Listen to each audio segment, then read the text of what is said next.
جناب اہل علماء کرام ہمارے ساتھ یہاں پر تشریف فرما ہے، جناب مفتی عامر صاحب، مولانا رضا داؤدانی صاحب، مفتی سہیل احمدی صاحب اور جناب قبلہ مفتی حسن نوید نیازی صاحب، سب کا بہت بہت شکریہ۔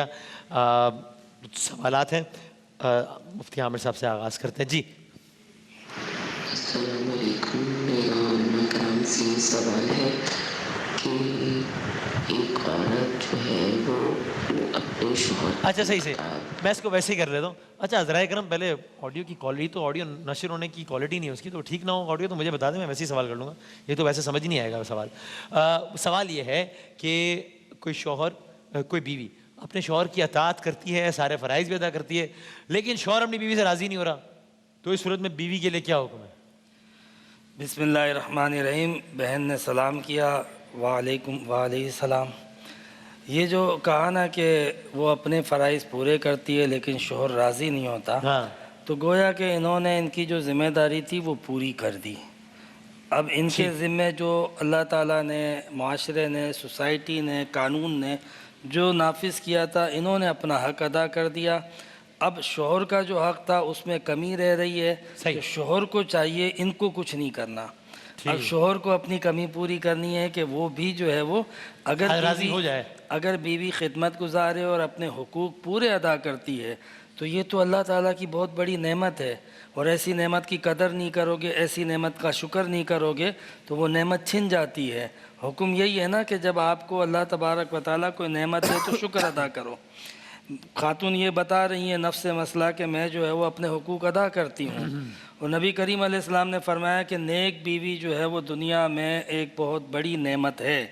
تو اس اعتبار سے تو اس شوہر کو اب جو کرنا ہے سو کرنا ہے کہ اپنی بیوی کی قدر کرے۔ بہن کے سوال کے توسط سے میں سارے شوہروں کو کہتا ہوں کہ وہ اپنی زوجہ کی جو خدمت گزار ہیں خاص طور پہ ان کی تو ضرور قدر کریں، ناقدری نہ کیا کریں۔ بالکل صحیح۔ جی داؤدانی صاحب یہ سوال ذرا سنیے گا پلیز۔ جی جناب صحیح۔ میرا سوال یہ ہے کہ اکثر مرد حضرات اپنی بیگمات کے موبائل فون پہ ریکارڈنگ کا سسٹم لگا دیتے ہیں کہ جو بھی کال وغیرہ ہو تو وہ ریکارڈ ہو تو وہ بعد میں دیکھ سکے، سن سکے، تو کیا یہ صحیح ہے؟ خاص طور پہ اپنے جو والدہ تھے وہ بات کرے یا بہن بھائی سے بات کرے تو وہ اس چیز کے لیے، تو کیا یہ صحیح ہے؟ صحیح۔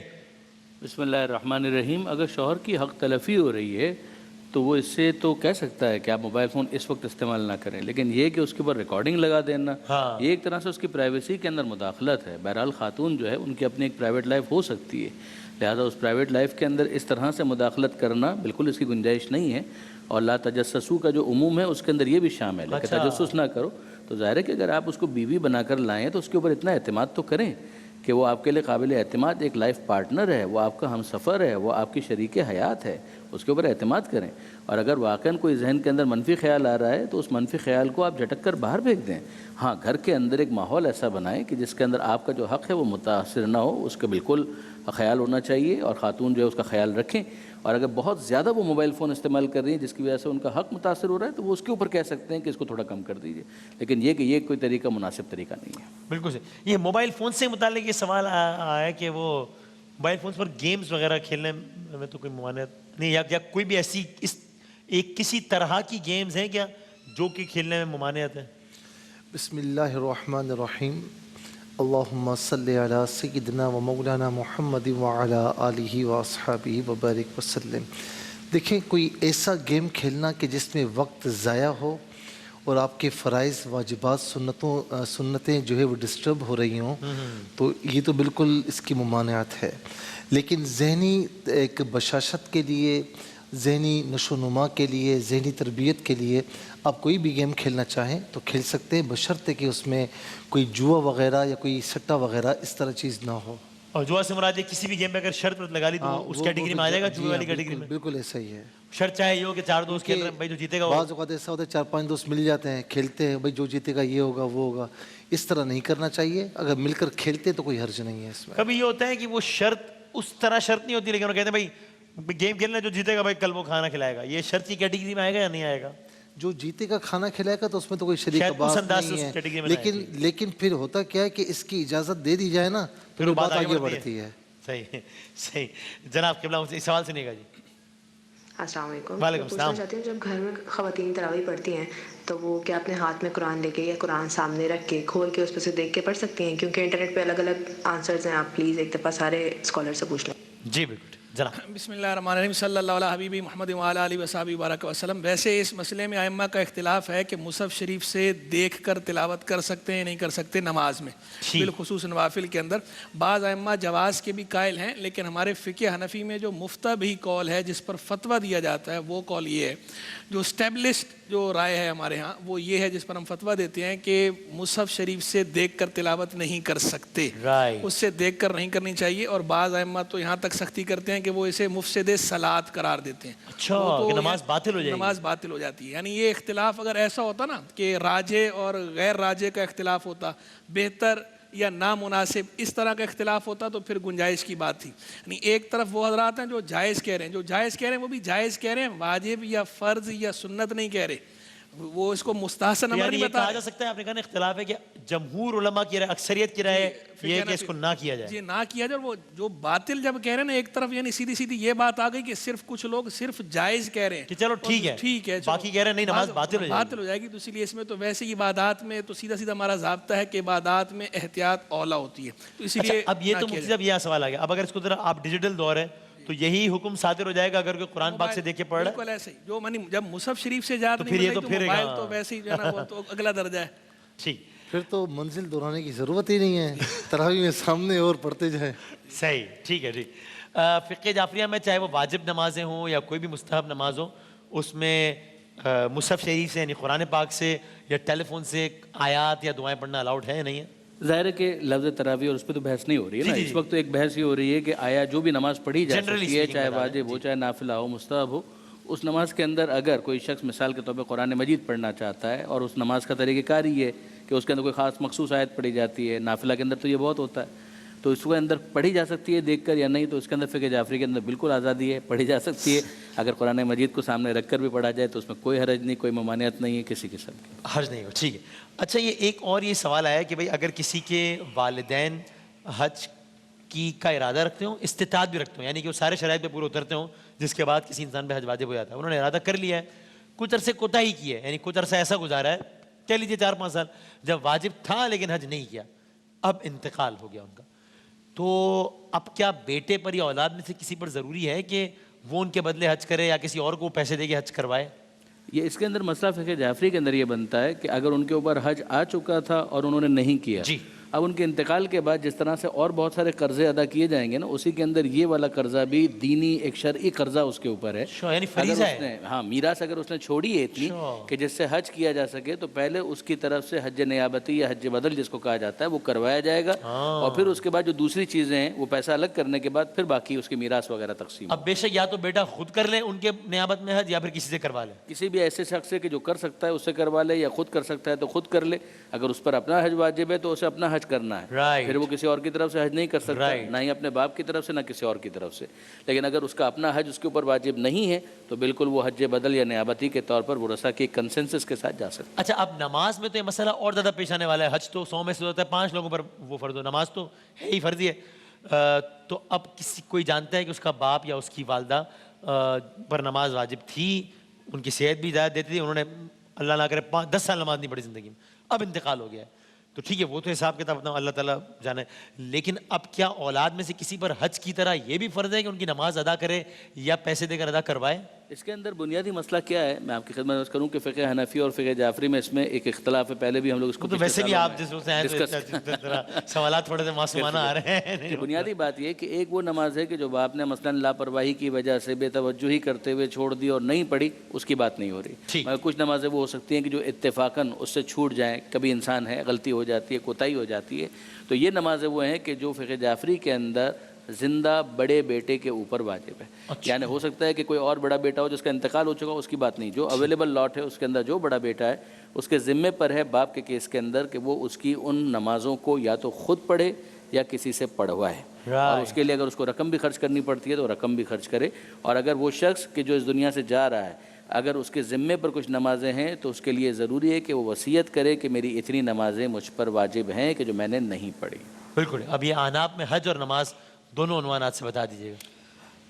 वसीम, हमारे यहाँ पे तो ज़ाहिर सी बात है कि वाज़े तौर पे नमाज के लिए, रोज़े के लिए, हज के लिए हदीस में मौजूद है कि कई लोग आते थे बारगाह रिसालत में और सवाल करते थे, तो नबी करीम अलैहिस्सलाम यही अल्फाज अदा करते थे कि क्या अगर उस पर कर्ज़ होता और तू अदा करता तो अदा होता कि नहीं?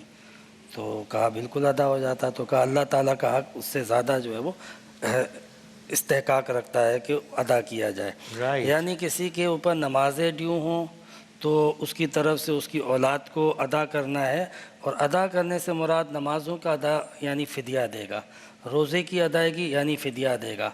बाकी हज है तो वो हज उसकी तरफ से कर सकता है। Right. और नबी करीम अलैहिस्सलाम ने फरमाया कि इंशाअल्लाह उसकी तरफ से ये हो जाएगा। ठीक हो तो गया। हमारे यहाँ पे ये मसला जो ये है वो वाज़ेह है। अहादीस में डायरेक्टली वाज़े है।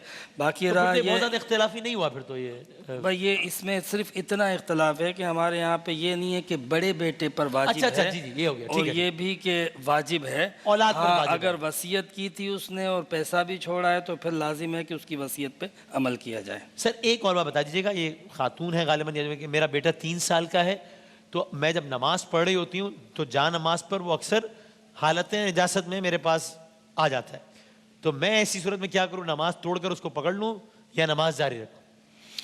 देखें, बच्चा अगर हालत निजासत की हालत में जा नमाज पे आ गया तो अभी तो नमाज नहीं टूटी, लेकिन वो जगह नापाक हो गई और अगर उस जगह पे कोई रुकन अदा किया तो वो रुकन अदा नमाज वैसे ही नहीं खत्म होगा हो और नमाज फिर ख़त्म हो जाएगी। तो फिर अगर आपको उसका यकीन हो जाए कि ऐसा होने लगा है तो उसको फिर आप दौरान बेशक नमाज नमाज तोड़ अगर के हटा सकते हैं एहतियात से तो हटा दें, इतनी इजाज़त है। लेकिन अगर बिलफर्ज अमल कसीर करना पड़ता है तो फिर ऐसी सूरत में जो है वो या तो नमाज फासिद हो जाए तो दोबारा से पढ़ें, या कोशिश करें पूरी हो जाए किसी तरह तो पढ़े, और अगर फासिद हो गई तो दोबारा पढ़नी पड़ेगी। इस पे फिक्र जाफरी का बताते हैं फिर मैं आगे। बुनियादी तौर पर बच्चा है, ज़ाहिर है कि छोटा है, अगर उसको अगर नहीं हैंडल करेंगे और उसको कोई नुकसान हो जाएगा तो उसको तरजीह देनी है, चाहे नमाज तोड़नी भी पड़े। ये तो हो गई एक उसूली बात। अब आइए उस मसले की तरफ कि नहीं वो आ रहा है और मिसाल के तौर पर वो नजासत है, उसकी हालत में वो आ रहा है और नजासत वहाँ तक पहुँच जाएगी, फैल जाएगी, और अगर वो नमाज़ पढ़े तो नमाज़ पढ़ने के दौरान उसका लिबास नजस हो जाएगा। जी जी जी। यानी सिर्फ उस जगह के नजस होने से उसकी नमाज फासिद नहीं होगी, ओके। लेकिन फ़र्ज़ कीजिए कि नमाज़ पढ़ने के दौरान उसका लिबास नजस हो जाएगा। ये अगर मैटर है तो वो थोड़ा सा हट जाए, अमल कसीर को किए बगैर थोड़ा सा हट जाए कि जिससे वो उस जगह पर आ जाए। बुनियादी तौर पर जिस चीज़ को मांगा गया है वो ये है कि अगर नजासत वेटनेस के साथ है, यानी अगर सूखी भी नहीं है और वो नजासत उस तक मुंतकिल होती है, तब उसका इंतकाल माना जाएगा कि ये नजासत ट्रांसफ़र हुई। वरना अगर खुश नजासत है, वो अगर मस भी हो जाए और उसके जिस्म तक या उसके लिबास तक वेटनेस नहीं आई है तो हमारे यहाँ उस नजासत को मुंतकिल नहीं माना जाता। और जो चीज़ नमाज के अंदर मांगी गई है एहतमाम के साथ पढ़ें तो क्या कहना, वरना जो चीज़ मैंडेटरी या लाजमी है वो ये है कि जहाँ पर आप सजदा कर रहे हैं उस जगह को, चाहे वो खुश्क हो या कुछ भी हो, बहरहाल नजस नहीं होना चाहिए। बाकी अगर जगह खुश्क है और नजासत ट्रांसफ़र नहीं हो रही तो नमाज के ऊपर असर हो नहीं सकता पड़ेगा। है। ये अनाफ में ज़रा राय मुख्तलिफ है जो आपने बताया। हाँ, खुश्क इंतकाल मुंतकिल तो नहीं होती, लेकिन खुश्क पे अगर पढ़ लिया तो फिर नमाज नहीं होगी अनाफ में, बिल्कुल। सर अभी ये मसला अब तो ज़रा कम हो गया है, ये ऐप्स वगैरह इतनी आ गई हैं मोबाइल में, फिर भी कभी मुझे जाती है प्रॉब्लम ये फेस करना पड़ा कि हम किसी कवरेज पे गए, वहाँ पे वीआईपी मूवमेंट थी वहाँ पे, तो वो सारे जैमर वैमर लगे हुए थे और वो जगह ऐसी थी कि उस वक्त यानी वहाँ का कोई मकामी बंदा नहीं मिल रहा था मुझे जिससे मैं पूछूं कि ये किबला किस तरफ है। तो ऐसे में किस तरफ नमाज, किस किबला कौन सी जगह समझे? जी ऐसा है कि खुदा न खास्ता ऐसी जगह पर हैं कि जहाँ पर जैमर लगे हुए हैं और आपका गूगल भी काम कुछ भी काम नहीं कर रहा, तो उस सूरत में थोड़ा सा आप अच्छा कोई बताने वाला भी नहीं है, मकामी नहीं है, बहुत सारे लोग थे लेकिन वहाँ के रहने वाला कोई भी नहीं था। अच्छा, उसमें फिर जिस बंदे के साथ ये मामला है वो गौर और फिक्र करे। अच्छा, इसे फ़िक़ी इस्तिलाह में तहर्री कहते हैं। क्या कहते हैं? तहर्री, तहर्री, ताहरा, तहर्री। इस यानी गौर और फिक्र करे कि इस वक्त किबला सिमत कहाँ होगी, तो सही तरीके से गौर और फिक्र करने के बाद फिर उस समत पढ़ ले, नमाज हो जाएगी। जहाँ उसका गुमान जा रहा हो कि गुमान शायद नहीं, ज़रा अच्छे तरीके से ज़रा सारा देख ले। गौर और फिक्र का माना ये नहीं होता ना कि लापरवाही से अच्छा ये होगा पढ़ ली, ऐसा नहीं। लेकिन सर किस बुनियादी, अभी अगर यहाँ ये सूरत मेरे साथ यहाँ दरपेश हो जाए तो मैं चारों तरफ देखूं और जब मैं कैसे आइडिया करूं कि यार शायद इस तरफ होगा। थोड़ा सा अपने आप को बाहर तस्वर करें कि इस वक्त जो है किबला सिमत किस तरफ होगी, तो गौर फिक्र करने के बाद फिर वही है और वहीं पढ़ लें। बिलफर्ज बाद में पता लगा कि आपने ये गलत किया था तो गुनहगार नहीं होंगे, बस नमाज लौटा लें। नमाज दोबारा। इसके अंदर अगर आप मुझे इजाज़त दें تو وہ اپنے سفر میں مفتی عامر صاحب کو ساتھ لے جائے. وجہ اس لیے کہ ستاروں کو دیکھ کر جس طریقے سے یہ قبلے کی ڈائریکشن کو تعین کرتے ہیں نا, یہ مہارت بہت کم افراد سے. سبحان اللہ. یہ آپ تجربے کی بنیاد پہ کہہ رہے ہیں یا معلومات کی بنیاد پہ؟ تجربے کی بنیاد پہ کہہ رہا ہوں. سفر ہم نے ساتھ کیا ہے, اور اس سفر کے دوران باقاعدہ مجھے بتا رہے تھے کہ دیکھیے داؤدانی صاحب, یہ اس طریقے سے یہ پتہ چلتا ہے کہ یہ اس طرف اس طرح اندازہ ہو جاتا ہے. وجہ یہ مفتی عامر صاحب کے ساتھ رہنے سے. لیکن وہ مفتی عامر کی مہارت اپنی جگہ پہ, جو مسئلہ مفتی صاحب نے بتایا ہے نا کہ بندہ مومن کا دل جو ہے نا وہ جدھر کہے قبلہ تو وہ ہے. واہ واہ واہ, اصل ٹھیک. تو یہ ہے. ویسے یہ مسئلہ فقہ جابری میں بھی کہ آپ کو کوئی اندازہ نہیں ہے, کوئی صورت نہیں ہے کہ اگر آخر میں احتیاط کر کے چاروں طرف پڑھ لے تو سیفسٹ ہے, لیکن فقط ایک ڈائریکشن کے اندر بھی پڑھ لے کہ جہاں پر انسان کا دل مطمئن ہو رہا ہے, کچھ پوچھ لے سورج کا طلوع آفتاب غروب کہاں پر ہو رہا ہے. اب مثال کے طور پر ہم پاکستان میں ہیں نا, تو ہمارے یہاں ویسٹ کی طرف ہے, تو کم سے کم اگر غروب کا اس کو پتہ چل جائے کہ اس طرف سورج غروب ہوتا ہے, تو کم سے کم اس ڈائریکشن میں ہی کہیں پر قبلہ ہوگا, تھوڑا رائٹ تھوڑا لیفٹ, تو کم سے کم وہ کچھ کلوز ہو گیا. ہاں بالکل. وہ میں نے شاید سورج کیونکہ کھلا آسمان ہے نا, تو سورج جہاں غروب ہونے کی طرف جا رہے تو پتہ چل جاتا ہے. ٹھیک ہے, میں نے شاید عرض کیا تھا پتہ نہیں پہلے, ہم وہ سفر پہ تھے قبلہ حسان حسیب الرحمان صاحب کے ساتھ, آزاد کشمیر گئے ہوئے تھے غالباً. تو ہم رات سوئے, تو صبح جب میں اٹھا ہوں فجر کے وقت, تو وہ ان کا کوئی خدمت گار تھا, تو میں اٹھا, میں نے کہا کہ وضو کر کے میں نے کہا بھائی بتاؤ قبلہ کدھر ہے. اس نے کہا جی. میں کہا قبلہ کدھر ہے؟ اس نے کہا وہ برابر والے کمرے میں آرام فرما رہے ہیں. میں کہا نہیں بھائی نماز پڑھنی, یہ قبلہ برابر. ایسے آپ نے بڑا لطیف جملہ بولا. میں اس سے پہلے کہنے لگا تھا کہ قبلہ مفتی محمد عامر صاحب نے جو جملہ فرمایا, یہ جملہ جو ہے وہ فقہی مسئلہ بھی یہی ہے اور عارفانہ بات بھی یہی ہے کہ جدھر دل جمے وہی قبلہ ہے. یعنی عارفانہ بات یہ, قبلہ توجہ کے مرکز کو بھی کہا جاتا ہے. صحیح. اور کعبہ مشرفہ کو بھی قبلہ اسی لیے کہا جاتا ہے کہ اس کی طرف ہم رخ کرتے ہیں, یعنی جس طرف ہم رخ کریں متوجہ ہوں, جو ہماری توجہ کا مرکز ہے قبلہ وہی ہے. عارفانہ بات بھی یہی ہے. صحیح. تو پھر آپ نے کہاں پڑھی رخ, نماز کہاں پڑھی؟ کس قبلے کی طرف؟ سر میں نے کہا کہ بھائی فی الحال تو یہ والے قبلے کا مسئلہ حل کرو, ان کو باقی مسائل بعد میں بات کر لیں. تو پھر میں نے اس قبلے کا بتایا. تو سر یہ بتائیے کہ یہ روزے کے حوالے سے بھی سوال آتے ہیں اکثر کہ بھائی کیا اذان سے پہلے نماز پڑھ سکتے ہیں؟ تو نماز کے وقت کا تعلق اذان سے یا ٹائم ہونے سے؟ نماز کے وقت کا تعلق تو آپ نے خود ہی کہہ دیا, وقت سے ہی ہے, اس کا اذان سے تعلق نہیں ہے, لیکن وقت سے بہرحال ضرور ہے. اگر عام طور پر ہمارے ہاں جو اذان دی جاتی ہے وہ وقت ہو جانے کے بعد دی جاتی ہے, تو اگر اذان سے پہلے نماز پڑھی لیکن وقت شروع ہو چکا تھا تو نماز ہو گئی, بے کراہت بلا دغدغہ نماز ہو گئی, کوئی اس میں کوئی ہیزیٹیشن نہیں ہے, وداؤٹ اینی ہیزیٹیشن. لیکن اگر وقت شروع نہیں ہوا تھا, اذان سے پہلے کا مطلب یہ کہ وقت ہی شروع نہیں ہوا اور آپ نے پڑھ لی, تو پھر ظاہر بات نہیں ہوئی کہ نماز کے جو ہے وہ شرائط میں وقت شامل ہے کہ وقت میں کے اندر پڑھیں گے تو ہی ہوگی. دوسری بات یہ جماعت کی, کہ جن لوگوں پہ جماعت واجب ہے اور کوئی عذر نہیں ہے شرعی, تو وہ ایسے نہ کرے کہ اذان سے پہلے پڑھ لے, بلکہ وہ مسجد میں جماعت میں حاضر ہوں جو شرعی عذر نہیں ہے. تو مناظر وہ مجھے وہ منظر یاد, بس وقت ختم ہو گیا قبلے کے حوالے سے, کہ وہ خانہ حج کے دوران الحمدللہ آپ سے ملاقات ہوئی, ہماری ملاقات ہوئی, وہ ہم ایک ایسے زبردست ایک روم میں تھے جہاں وہاں سامنے خانہ کعبہ کا منظر نظر آ رہا تھا.